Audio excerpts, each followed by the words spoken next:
Greetings, YouTubers. I've been feeling a little under the weather, so pardon me if I sound bad, but I had to say something about Donald Trump's child care tax plan.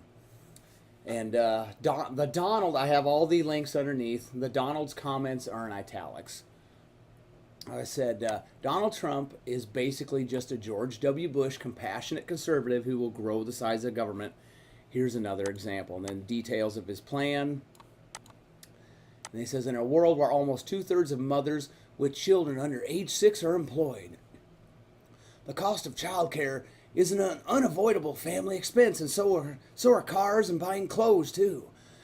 In business, other such expenditures are tax deductible, and wouldn't it be better just to move to a consumption tax? But I digress. But they are not for families. The Trump plan will exclude childcare costs from the income tax from birth to age 13. Who's paying for this if they get more than they paid in? The period where children need supervised care, and will include adoptive parents as well as foster parents who are legal guardians of the child. The exclusion, also known as an above-the-line deduction, will cover up to 4 children per family. The exclusion would apply to a variety of different kinds of health care: institutional, private, nursery, school, after-school care, and enrichment activities, affording choice to parents. The deduction would be limited to the average cost of child care in the state of residence for the age of the child. Importantly, the benefit would be provided to families who use stay-at-home parents or grandparents, as well as those who use paid caregivers.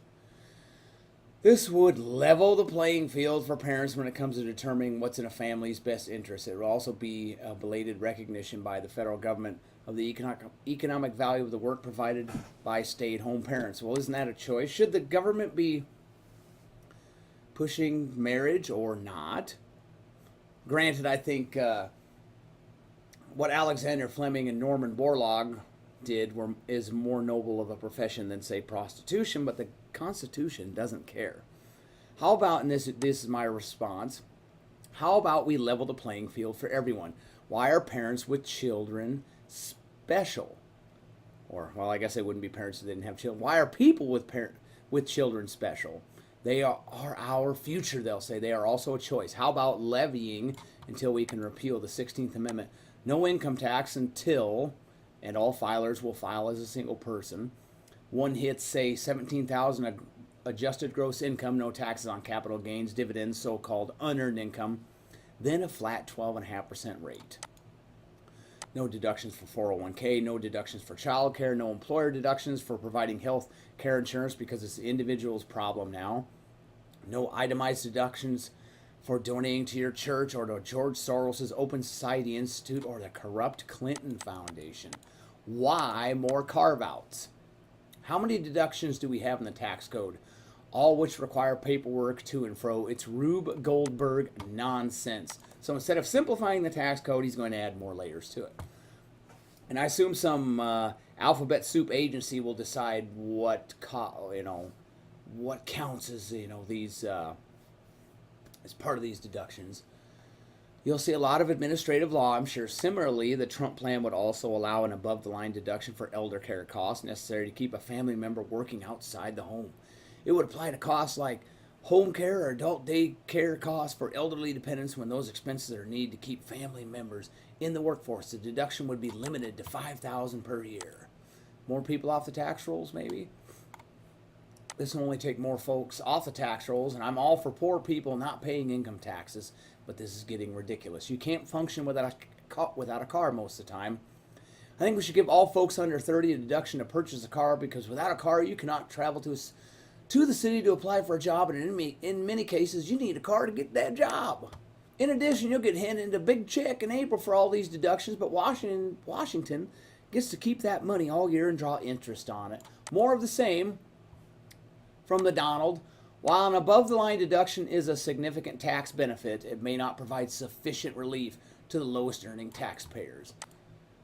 To get real benefits to lower-income taxpayers that can't use the exclusion against the income tax because they have no income tax liability in the first place, the Trump plan would also provide them a boost in the earned income tax credit. This boost would be half of the payroll taxes paid by the lower-earning parent, and would be subject to an income limitation of $31,200 for crying out loud. For a parent making $15 per hour at a full-time job, the EITC boost in the Trump plan could mean as much as $1,200 extra per year.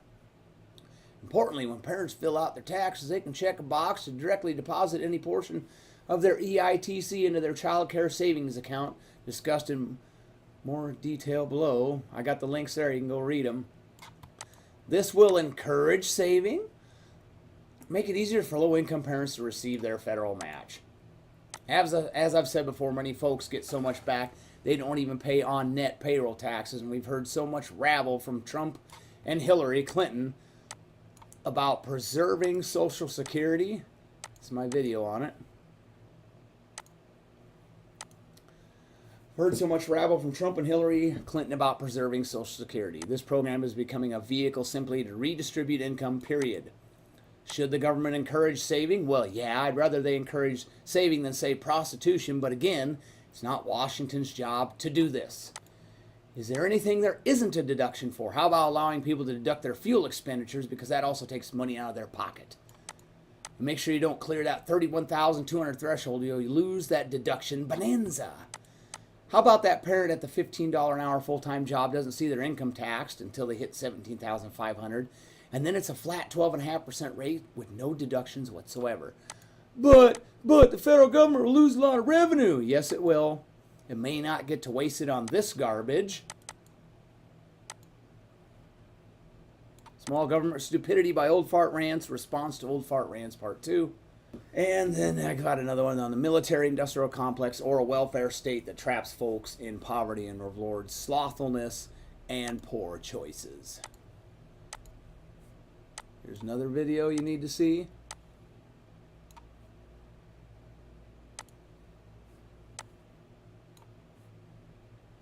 Just referencing them all real quick.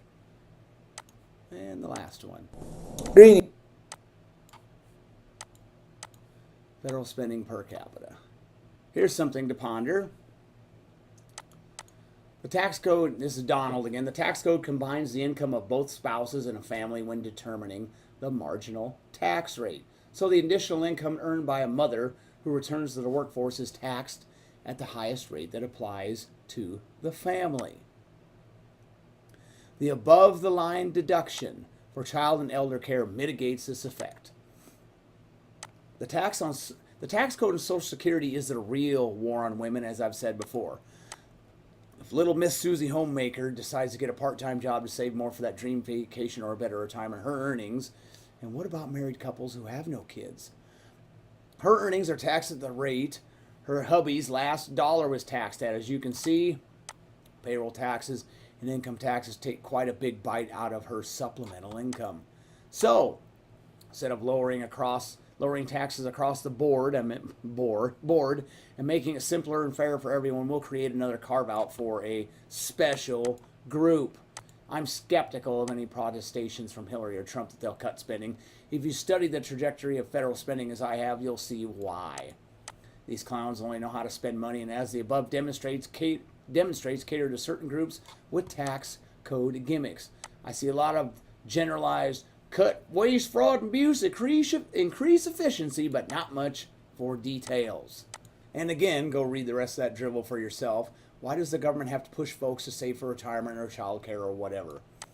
Good grief, do they think we're all so stupid that we can't even dress ourselves? Plan accordingly, folks. And lastly, all the caterwauling about the cost of X increasing, a lot of it can be traced to a fiat currency, which Washington can manipulate at will. I do need to add this as it dovetails with my previous spiel. Trump says incentivize employers to provide child care at the workplace. The 2014 National Survey of Employers found that only 7% of employers offered child care at or near the work site. The Trump plan will incentivize employers to provide child care, and this is more money being redistributed, to provide child care at the workplace by making the existing tax credit for employer-based child care facilities more effective, and will allow the same income tax exclusion allowed to individuals to businesses that contribute to an employee's cost of child care. Legislation enacted in 2001 included a bipartisan incentive. And boy, I love that word bipartisan. It usually means more debt. Legislation enacted in 2001 included a bipartisan incentive for on-site child care. That law gave companies that provide appropriately licensed on-site child care centers a tax credit of up to 25% of the facility expenditures. More paperwork? Are they going to inflate their facility expenditures to get a bigger credit? Plus 10% of resource and referral costs, up to a limit of $150,000 per calendar year. Portion of the credit is recaptured if the center is kept in service for less than 10 tax years. The Trump plan would increase the cap, shorten the recapture period, and devise ways for companies to pool resources in order to make the credit more attractive. Holy moly. Good gosh. Oh boy, I bet most companies will jump at that and lower their tax rate. Most won't bother with all the federal mandates as to what constitutes basic federally approved on-site child care, because it will likely cost a lot, and who knows when some Congress critter will come along, amend it, and pile on more costs. And of course, HHS will probably hand down some 800-page diktat on what is a federally approved on-site child care site, and then most people will say, no thanks. The big boys, big evil corporations, will be able to absorb the costs attached to this much easier. And then someone will cry about all that spending in the tax code. Wah!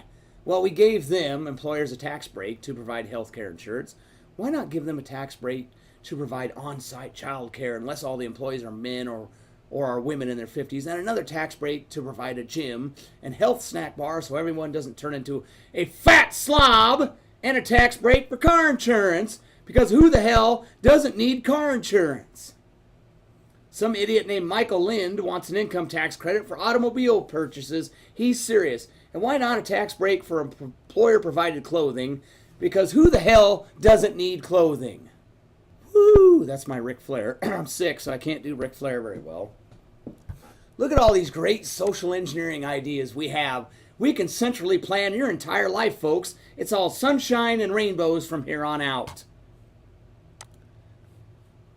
I have an idea. Let's allow employers to decide what is best for them. Let's allow them to plan their own employee wellness programs, or not, because they have a vested interest in keeping their employers healthy. If you gain 100 pounds over the next 10 years, you may not be able to do your job, and unless your employer can find someone just as good, they're in trouble. Let's allow them to have on-site child care or not, because they may say, it's your job to take care of your kids, not ours. Sorry. It's also your job to do a job for us since you applied and we hired you to do X, but since you are a valued employee, we'll rework your schedule to better accommodate you. So let's not have a nanny state and avoid this crap. Donald Trump is certainly not the answer. His entire rant could have been written by some lackey intern at the Hillary Clinton campaign. Oh boy, there's more. The Trump plan will enhance unemployment insurance. Enhance, which means employers are going to be paying more. The Trump plan will enhance unemployment insurance to include 6 weeks of paid leave for new mothers so that they can take time off of work after having a baby. This would triple the average 2 weeks of paid leave received by new mothers, which will benefit both the mother and the child. You know what else benefits the mother and child? When the father is around. Uh-oh, I can't say that today. Now employers will be less likely to hire a woman who has no children and is married, because she's more likely to take time off for a child when she was hired to do a job, not have her employer cater to her life plans. That employer will pass over the newly married 25-year-old for an equally or almost equally qualified 45-year-old woman or man who has already had all the children she's going to have. Good job, Donald.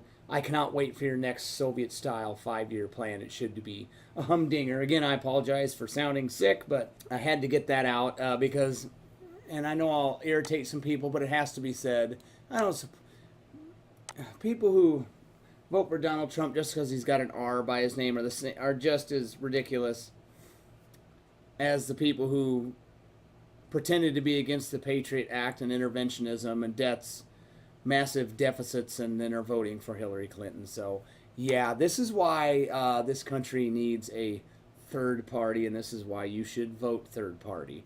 It's just one example. Donald Trump's plan could have been written by the damn Clinton campaign. It's a joke. Have a nice day, and don't thank me now.